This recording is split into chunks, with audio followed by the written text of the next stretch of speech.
दोस्तों नमस्कार। अभिधामा के 9वें पार्ट में आपका सबका स्वागत है। पिछले वीडियो में हम अरूपवाचर चित्तास 12 के बारे में थोड़ा सा हमने टच किया। अभी हम उसके बारे में पूरा देखेंगे। तो पहले हम कामावचर चित्तास, इसका मतलब काम लोग, मनुष्य लोग, 6 देवलोक और 4 अधोदिक लोग के चित्त के बारे में पढ़ा। फिर उसके बाद रूप अपचर चित्तास, इसका मतलब 16 रूप ब्रह्म लोग में जो ब्रह्मा रहता है उन लोग के चित्त के बारे में पढ़ा। अभी हम 4 अरूप ब्रह्मलोक के चित्त के बारे में पढ़ने वाला है। ये है अरूपावचर चित्तास। ये टोटल 12 है। इसमें कुशल चित्ता 4 है, विपाक चित्ता 4 है, क्रिया चित्ता 4 है। तो क्या क्या है हम देखेंगे। अरूपवाचरा कुशल चित्तास और टोटल 4 है। उसका डिटेल ऐसा है, माइनस आकाशंजायतना, माइनस का मतलब उपेक्षा है, एकेयस आकाशंजायतन माइनस विज्ञानंजायतन, इसका मतलब उपेक्षा सहितम विज्ञानंजायतन। ये है अकिंचनायतन, ये है नेव संज्ञा ना संज्ञायतन। इसके बारे में हम डिटेल में बताएंगे। तो पहला चित्त ऐसा रीड करता है, उपेक्षा एकग्रता सहितम आकाशंजायतन कुशल चित्त। और दूसरा उपेक्षा एकाग्रता सहितम विज्ञानंचायतन कुशल चित्त। तीसरा है उपेक्षा एकाग्रता सहितम अकिंचनायतन कुशल चित्त। और चौथा है उपेक्षा एकाग्रता सहितम नेव संज्ञा न्यासन्यायतन कुशल चित्त। इसके बारे में ये सब अरूपवाचर चित्त हो गया। क्रिया विपाक और क्रिया चित्त ऐसा ही है। इसमें कुशल चित्त के बारे में विपाक चित्त जोड़ेगा तो 4 अरूपवाचर विपाक चित्त मिलेगा, और क्रिया चित्त जोड़ेगा तो 4 अरूपवाचर क्रिया चित्त मिलेगा। तो टोटल 12 हो गया। इसके बारे में हम वीडियो में बताएंगे।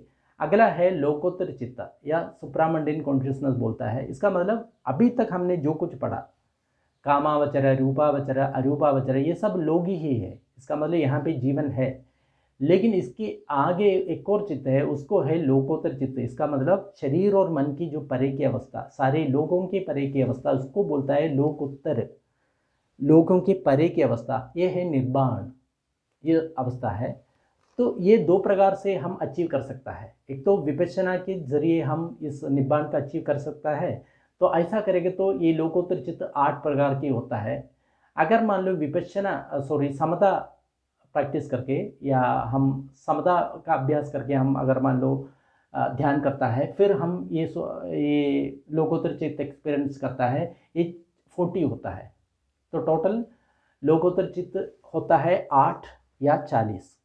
विपश्यना प्रैक्टिस करके अगर मान लो ये प्रैक्टिस लेगा तब 8 मिलेगा, और समता में प्रैक्टिस करके हमको ये लोकोत्तर चित्त मिलेगा तो ये 40 मिलेगा। तो लोकोत्तर चित्त 4 प्रकार का है। एक तो सोदापन्न, सगदागामी, अनागामी, अरहत, ये 4 प्रकार की मुक्त पुरुष होता है। इसका मतलब जो निर्वाण मिल गया उस व्यक्ति को इस तरह से बोल सकता है। एक तो पहले जो सोदापन्न है, दूसरा सगदागामी, तीसरा अनागामी, 14 अरहत है। तो अगर मान लो हम ध्यान के जरिए, इसका समता का जरिए अगर मान लो करेगा तो रूप वाचर कुशल चित्त में हम 5 ध्यान देखे हैं, उसी के थ्रू वो समता में प्रैक्टिस करके फिर विपश्यना में जा करके उसको ये मिलता है। तो ऐसा है। तो इसके बारे में डिटेल में हम वीडियो में देखेंगे। Hello friends, welcome to Abhidhamma part 9 video. तो पिछले वीडियो में हम अरूपावचर चित्त के बारे में थोड़ा सा मेंशन किया था। अभी हम अरूपावचर चित्त के बारे में देखेंगे। रूपावचर चित्त हमने देखा 16 रूप ब्रह्मलोक में जो चित्त होता है, और अभी हम अरूपावचर चित्त के बारे में देखेंगे। अरूपावचर का चित्त का मतलब जो अरूप ब्रह्मलोक है, वहाँ पे रूप है ही नहीं, तो इसके लिए अरूप ब्रह्मलोक कहा। वहाँ पे 4 प्रकार के अरूप ब्रह्मलोक है।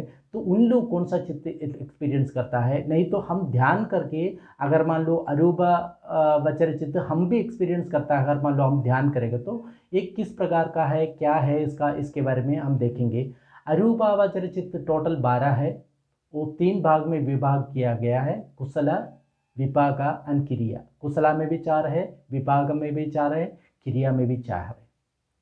तो सबसे पहले कुशला में देखेंगे, अरूपावाचर कुशल चित्त में टोटल 4 प्रकार की जो ये आता है। एक तो आपने देखा उपेक्षा एकाग्रता सहितम, माइनस का मतलब उपेक्षा, एकाग्रता तो है 1 पॉइंट तो रहेगा, एकाग्रता के बिना आप ये ध्यान अटेंड ही नहीं कर पाएंगे। तो उपेक्षा एकाग्रता सहितम आकाशंचायतन कुशल चित्तम, ये पहला ध्यान हो गया। उपेक्षा एकाग्रता सहितम विज्ञानंचायतन कुशल चित्तम, ये दूसरा हो गया। तीसरा हो गया उपेक्षा एकाग्रता सहितम अकिंचनायतन कुशल चित्तम, और 14 हो गया उपेक्षा एकाग्रता सहितम नेव संज्ञा ना संज्ञायतन कुशल चित्तम। एक कैसे होता है देखेंगे। तो सबसे पहले हम देखेगा रूपावचर चित्त में हम 5 ध्यान किए, तो उसमें 5 ध्यानांग भी हम देखे, वितर्क विचार पीति सुख एकाग्रता सहितम, ऐसा हो गया।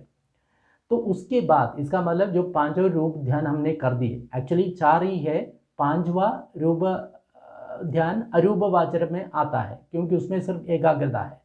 तो 5वां से अरूपवाचर आता है। कैसे भी हम मान लो अरूपवाचर चित्त में आ गया, तो पहले रूपावचर चित्त में क्या था, वितर्कता विचारता पीति सुखा एकाग्रता ये सब कुछ था, लेकिन धीरे धीरे एलिमिनेट करके वितर्क विचार भी छोड़ दिया, पीति भी छोड़ दिया, सुख भी छोड़ दिया, फिर एकाग्रता में आ गया। तब हम क्या हो गया 14 ध्यान के 5वां ध्यान के, इसका मतलब अरूपवाचर ध्यान में हम आ गए। तो उसमें पहला बार क्या होगा, हमारा मन सिर्फ एकाग्रता है, तो उस समय क्या है, हमारा कोई मेडिटेशन का कोई ऑब्जेक्ट नहीं है, ध्यान का सारे वस्तु हमको छूट गए, अभी सिर्फ एकाग्रता है। तो एकाग्रता होगा तो हम क्या करेंगे, मन का जो विश्लेषण करने लेंगे, तो मन की वाइब्रेशन हमको मालूम होगा, और उस दोनों के बीच के जो स्पेस है, जो आकाश है, वो हमको पता चलेगा। जैसे 2 चित्त उत्पन्न होता है, उसके बीच में स्पेस हम देखने लेंगे, फिर उस स्पेस में हम जब कॉन्सेंट्रेशन करेंगे तो देखेंगे सारा कुछ स्पेस ही है, सभी जगह स्पेस है, ऐसा करके अभी उसका मेडिटेशन ऑब्जेक्ट हो गया, उसका जो बीच में स्पेस है, ध्यान का वस्तु स्पेस हो गया, तब उसको बोलता है आकाशंचायतन कुशल चित्त। इसका मतलब जो अरूपवाचर चित्त में जो पहला जो मेडिटेशन ऑब्जेक्ट उसको पूरा कर दिया, उसमें सिर्फ स्पेस ही देखेंगे, तो अनंत आकाश करके उसको ध्यान करेगा, तब ये अवस्था आएगी। उसको अरूपवाचर चित्त में पहला अवस्था आ गई तो उसको कुशल चित्त कहा गया। और दूसरा और एडवांस करेगा तो दूसरा उसमें आएंगे, वो क्या है, उपेक्षा एकाग्रता सहितम विज्ञानंचायतन कुशल चित्तम। ये विज्ञान, इसका मतलब मन में जो कुछ आता है उसको एनालाइज करता है, वो विज्ञान है। मन को 4 भाग में विभाजन किया है। तो सबसे पहले विज्ञान, जो कुछ झांकता है, शरीर रूप आया, उसको जो कॉन्शियस आया उसको रूप ज्ञान बोलता है, नहीं तो विज्ञान बोलता है। तब मन की दूसरी पार्ट संज्ञा काम करने लगता है। संज्ञा का काम ये है, ये अच्छा है बुरा है क्या है उसको देखना, वो संज्ञा का काम है। अगर मान लो अच्छा है, संज्ञा मूल्यांकन करेगा ये अच्छा है, बुरा है तो संज्ञा मूल्यांकन करेगा बुरा है। तब मन की तीसरी पार्ट वेदना काम करेगा। संज्ञा बोलेगा तो अच्छा है, सुख संवेदना होगी, संज्ञा बोलेगा तो बुरा है तो दुख संवेदना होगी। तब 14 चित्त काम करेगा, वो है संस्कार। अगर मान लो ये अच्छा है बोले तो राग का संस्कार बनेगा, द्वेष बुरा है तो द्वेष का संस्कार बनेगा। ये उसका एक मन का थोड़ा सा ये विवरण है। तो दूसरा ज्ञान में विज्ञान अनंत होगा। विज्ञान का मतलब जो जानने वाला, वो देखेंगे विज्ञान काम कर रहा है, अभी भी विज्ञान काम कर रहा है, तो विज्ञान पर वो कॉन्सेंट्रेशन करेगा, तो आनंद विज्ञान में वो दूसरा ध्यान में आएगा। तीसरा में अकिंचन आयतन, तीसरा में पहुँचते पहुँचते कुछ भी नहीं, जैसे मान लो ध्यान कर रहा है, कोई वाइब्रेशन ही नहीं उठ रहा, कुछ भी, सब कुछ शांत है, मन में ऑलरेडी जो निवरण था वो सारा खत्म हो गया, अभी मन भी शांत है, एक वाइब्रेशन भी नहीं उठ रहा, तब अकिंचन आयतन तीसरा ध्यान में पहुँच गया। और 14 ध्यान में क्या है, वो देख रहा है संज्ञा है क्या, नहीं है। संज्ञा का मतलब उसको विज्ञान संज्ञा मूल्यांकन करने वाला है क्या, तो कभी कभी ऐसा लगता है संज्ञा है, कभी कभी लगता है नहीं है, तो इसका मतलब वो 14 ध्यान में आ गया। इसका मतलब अरूपवाचर चित्त में 14 ध्यान में आ गया, तो उसमें क्या है, नैव संज्ञा ना संज्ञा कुछ भी नहीं है। तो ऐसा करके तब अरूपवाचर कुशल चित्त पूरा हो गया। ऐसे ही विपाक चित्त भी ऐसा है, सेम इसी तरफ उपेक्षा एकाग्रता सहितम आकाशंचायतन कुशल चित्त के बारे में हम अभी लिखना है विपाक चित्त। क्रिया चित्त भी ऐसा है, उपेक्षा एकाग्रता सहितम आकाशंचायतन कुशल चित्त के बारे में हम लिखना है क्रिया चित्त। तो टोटल मिलकर के 12 हो गया। और हम इस समय में कुशल चित्त का हम बनाएंगे मेडिटेशन करके, तब विपाक चित्त हम जब अरूप ब्रह्मलोक में जन्म लेंगे तब हमारा ये विपाक चित्त तब भी अनुभव होगा, अभी अनुभव नहीं होगा। और क्रिया चित्त सिर्फ बुद्ध और अरहत जब ये अरूपवाचर ध्यान करते हैं तो तभी उन्हीं लोगों को जो एक्सपीरियंस होता है वो क्रिया चित्त में होता है, हम लोग क्रिया चित्त का एक्सपीरियंस नहीं कर सकते।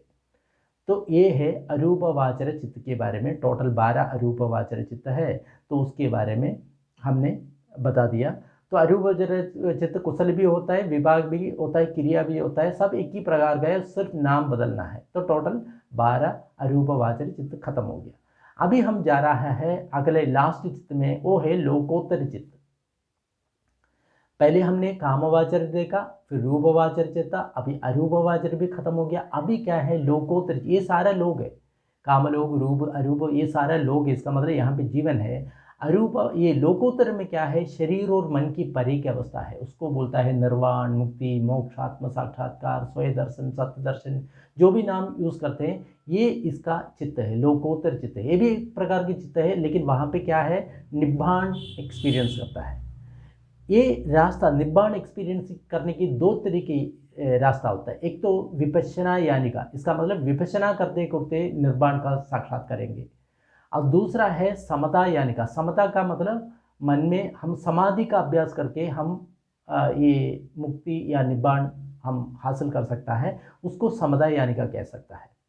तो विपश्यना यानिका में कैसे करता है तो देखेंगे। जैसे मान लो हम आनापान के जरिए हम आगे ध्यान कर रहा है, तो समाधि का अवस्था है, समता का अवस्था है। जैसे हम उपचार समाधि में पहुंच गए, इसका मतलब 10 मिनट तक 5 मिनट तक हमारा मन टिकने लगा, तब हम विपश्यना के ओर मुड़ सकते हैं। फिर हम समता नहीं करेंगे, हम सीधा विपश्यना में कन्वर्ट करेंगे। विपश्यना में कैसे कन्वर्ट करेंगे, जो सेंसेशन को देख करके, संवेदना को देख करके, अनिच्छा दुखा अनत्ता करके हमने सारा संस्कार को खत्म करता है। खत्म करते करते करते सारे अधोगति के सारे संस्कार, अधोगति के सारे समाप्त हो गए, तब हमको ये लोकोत्तर चित्त का सोतापन्न अवस्था का पहला साक्षात्कार होगा। इसका मतलब जो लास्ट चित्त जिसमें हम 4 अधोगति के संस्कार सारे खत्म कर दिए, तो उस लास्ट चित्त को अगले चित्त में हमको श्रोतापत्ति फल मिलेगा, नहीं तो निब्बाण का फल मिलेगा। तो लास्ट चित्त को हम कहता है मग्ग चित्त। इसका मतलब सोतापत्ति मग्ग चित्त में आ गया तो अगले क्षण में सोतापत्ति फल चित्त।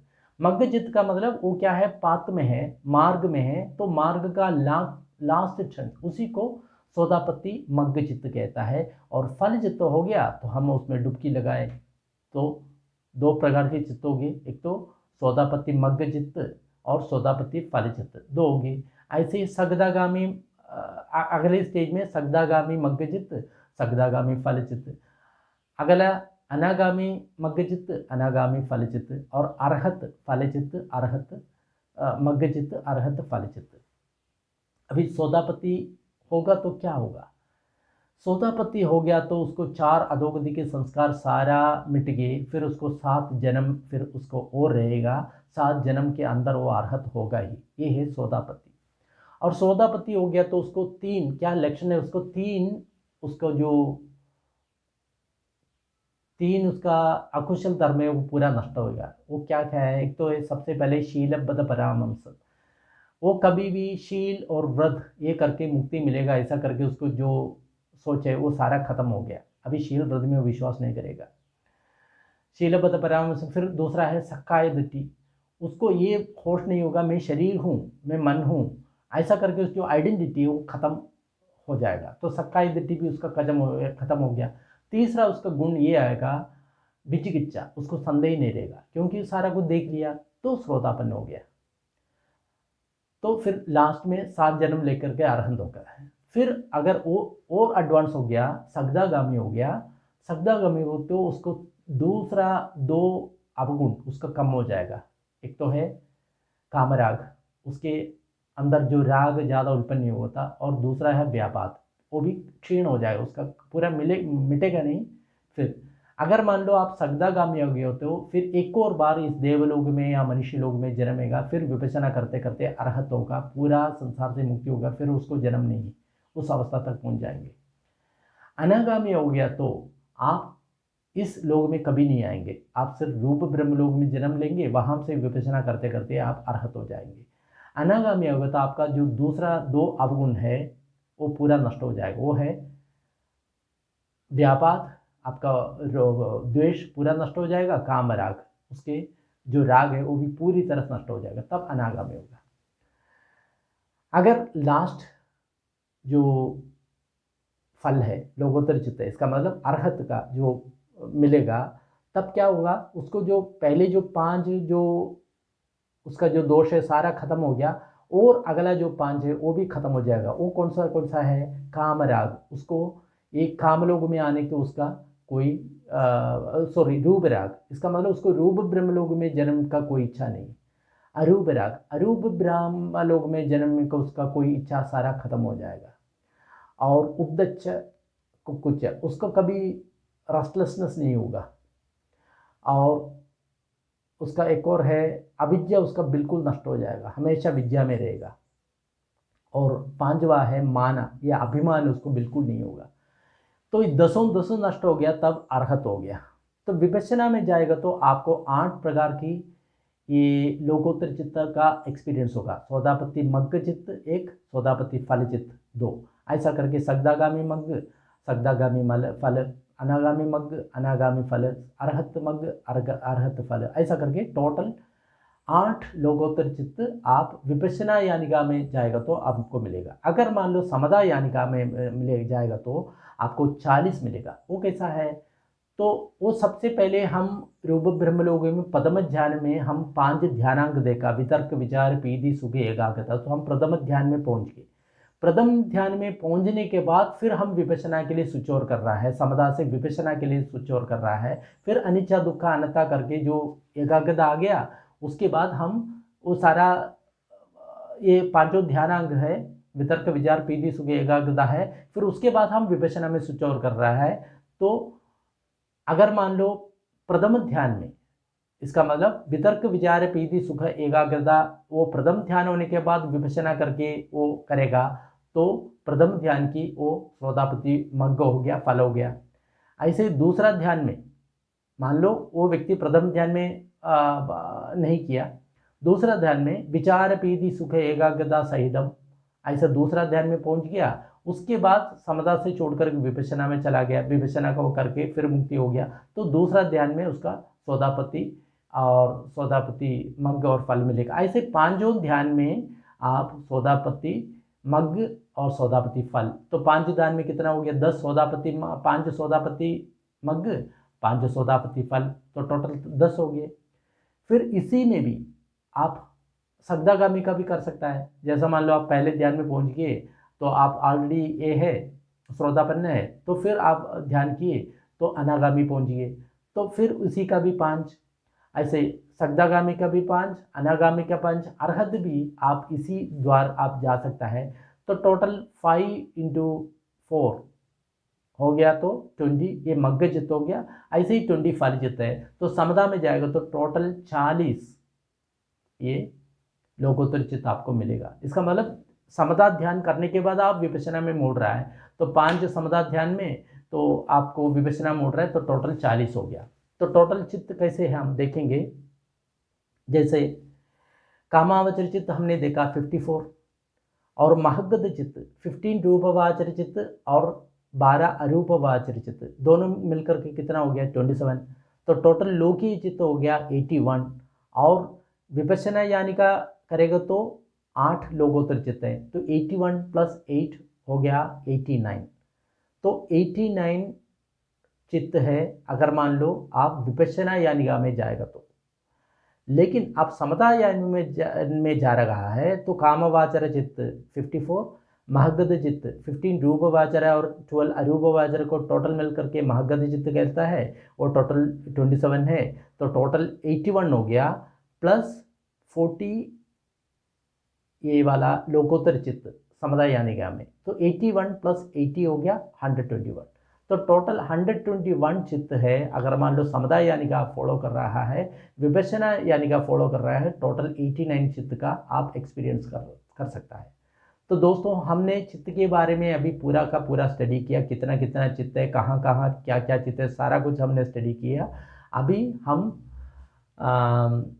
चित्त के अगले उसमें जाएंगे,